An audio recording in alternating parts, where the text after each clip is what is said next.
আমি আসলে ব্লগার না, কিন্তু আজকে নাহিদ ভাইয়ের সাথে যেহেতু ঘুরতে আসছি আমরা চিলাহাটির যেটা রিভিউ আমরা দিচ্ছি, এরপরে আমরা যাব দেখা যাবে এখান থেকে তিস্তা।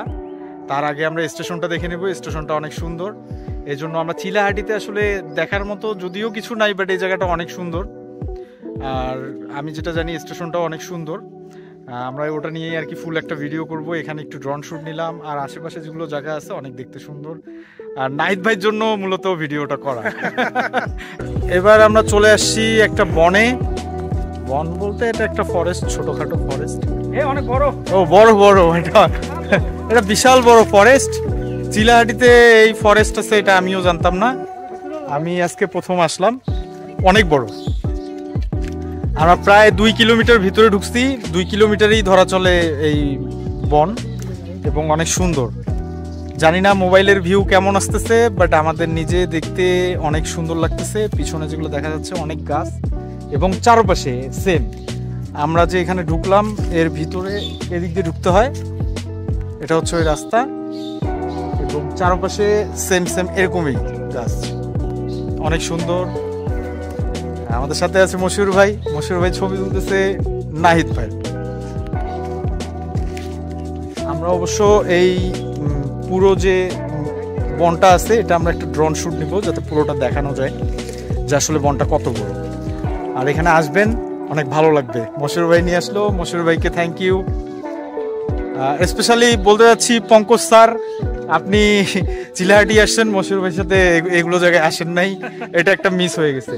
আরেকবার আসবেন, আপনার আসা তো কোনো ব্যাপার না, জায়গাটা অনেক সুন্দর।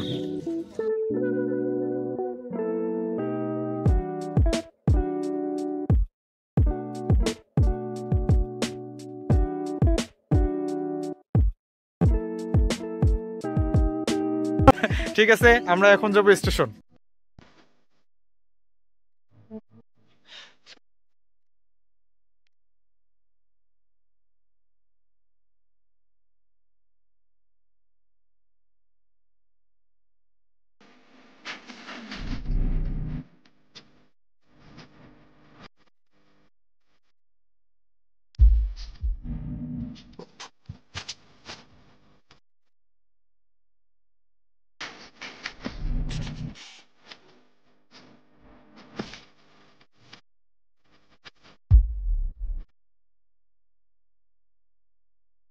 এখন ডান দিকে যাবো।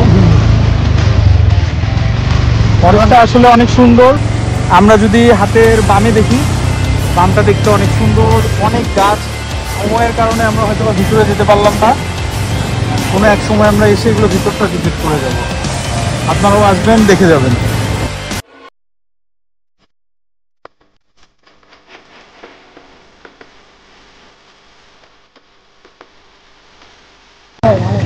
আমরা এখন বনের ভিতরে আছি, মোটরসাইকেলে চালান, আর সামনে দিয়ে যদি আপনার একটা ভিউ নেন, সেই হ্যাঁ, এটা অনেক সুন্দর একটা ভিউ পাচ্ছি আমরা।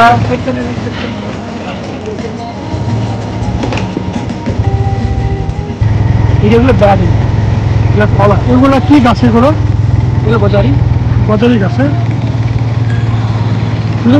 বাগানটা কিন্তু বনটা কিন্তু আসলে অনেক সুন্দর। হ্যাঁ, অনেক সুন্দর, আসলে ভালো লাগলো।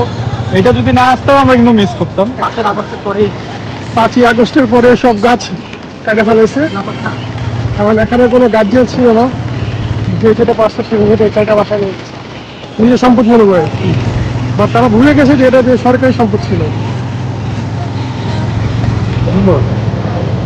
এগুলো আমাদের ব্লগে থাকবে।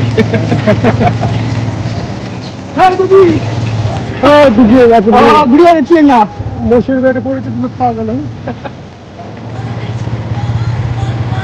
গ্রামের রাস্তাগুলো আসলে সুন্দর, আমার কাছে যদি গ্রামের রাস্তাগুলো এমনি সুন্দর, আমার যদি সাথে যদি বনের ফ্লেভার পাওয়া যায়, সেক্ষেত্রে এটা সৌন্দর্য দ্বিগুণ।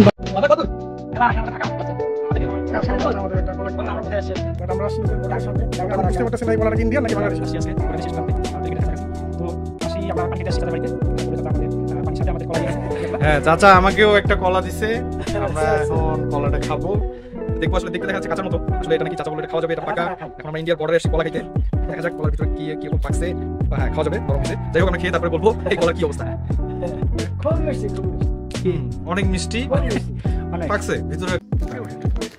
আমরা এখন চিলাহাটি স্টেশনে, আমার সাথে আছে মশুর ভাই আর নাহিদ ভাই।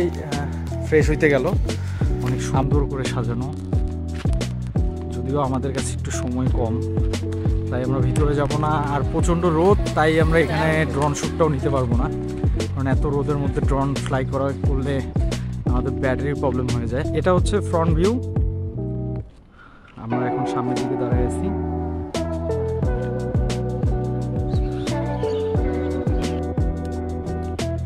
আমরা এখন চিলাহাটি বর্ডারে, আমাদের সাথে আছে মশুর ভাই। মশুর ভাই বিচি কলা খাচ্ছে। তারপরে আছে নাহিদ ভাই। নাহিদ ভাইয়ের জন্যই এইখানে আসা। এখন আমরা একটু সং ব্রেক দিছি, সাথে আছে ডাউয়া। আমাদের সামনেই হচ্ছে ইন্ডিয়ার গেট, আমাদের সামনে হচ্ছে ইন্ডিয়ার বর্ডার, এদিক দিয়ে রেল ক্রসিং হয়। এবং আমাদের এই পাশে যে দেখা যাচ্ছে এটা হচ্ছে বাংলাদেশের গেট। এটা হচ্ছে বাংলাদেশের গেট, এখনো পুরোপুরি কাজ হয়নি, কিছু কাজ বাকি আছে। আর আমাদের এই পাশে হচ্ছে ইন্ডিয়ার গেট, যদিও সামনাসামনি, বাট ওইখানে যাওয়া যাবে না, ওই পর্যন্ত রেস্ট্রিকশন দেওয়া আছে, ওইখানে যাওয়া যাবে না। যাওয়া গেলে আমরা পুরোটা দেখাইতে পারতাম। আর এই পাশে নাহিদ ভাই, মশিউর ভাই দুইজনে গান শুনতেছেন, কলা খাচ্ছেন।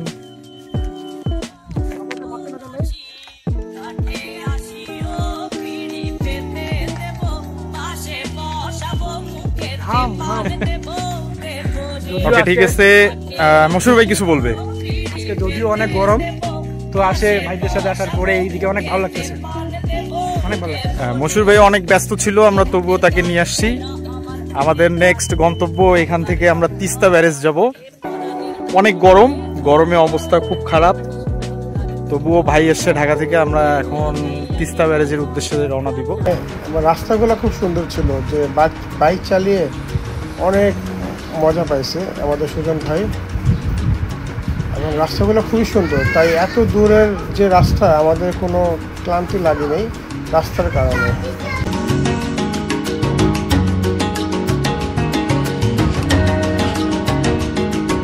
আর আমরা রাস্তায় চলার মাঝখানে আমরা আমাদের JBLটা সাথে নিয়ে গেছি, যাতে গাড়ি চলার সময় যাতে আমরা এই মিউজিকগুলো শুনতে পারি। মোট কথা গরমটা অনেক বেশি ছিল, তারপর আমাদের এই ট্যুরটা অসাধারণ ছিল, খুবই ভালো লাগছিল আমাদের।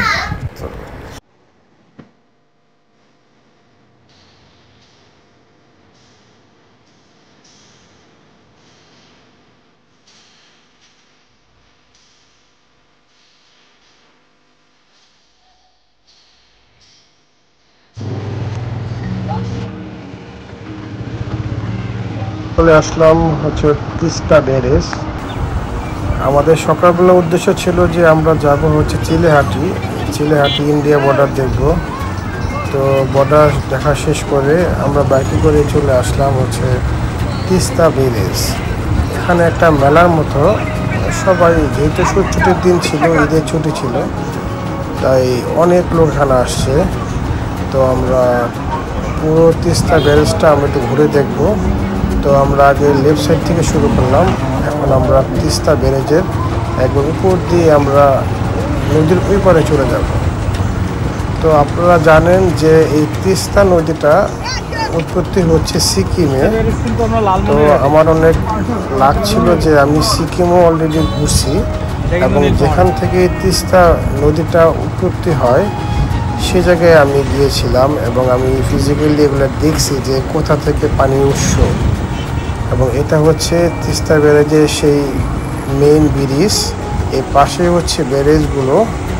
যখন প্রচুর পরিমাণে পানি আসে তখন এই ব্যারেজগুলো খুলে দেওয়া হয়, এবং যখন শুষ্ক মৌসুম চলে আসে তখন ওই ব্যারেজগুলো বন্ধ করে বিভিন্ন শুষ্ক এলাকাতে ধান চাষ বা কৃষিকাজগুলো করে থাকে এই আর কি। এবং নদীর ওই পারে অনেক গাছপালা আছে, লাইক ফরেস্টের মতো। তাই আমাদের খুব শখ হচ্ছে যে ওই পারে কি আছে দেখার জন্য। তো অনেকে আসছে দেখার জন্য আমাদের মতোই, বাট আমরা একটু ট্রাভেল প্রেমী দেখে আমরা বাইক নিয়েই চলে আসছি। আর সবচেয়ে বড় কথা হচ্ছে যে এত গরম ছিল সেদিন, তারপরও বাইকে বসলে হয়তো বেশি একটা গরম লাগে না, বাট যখন বাইকটা আমরা স্টপ করি বা দাঁড়াই কোথাও, তখন বোঝা যায় যে কি পরিমাণে গরম। উত্তরবঙ্গে এর আগেও আমি আসছি, বাট এরকম মানে ভাবসা গরম আমি কখনো পাইনি।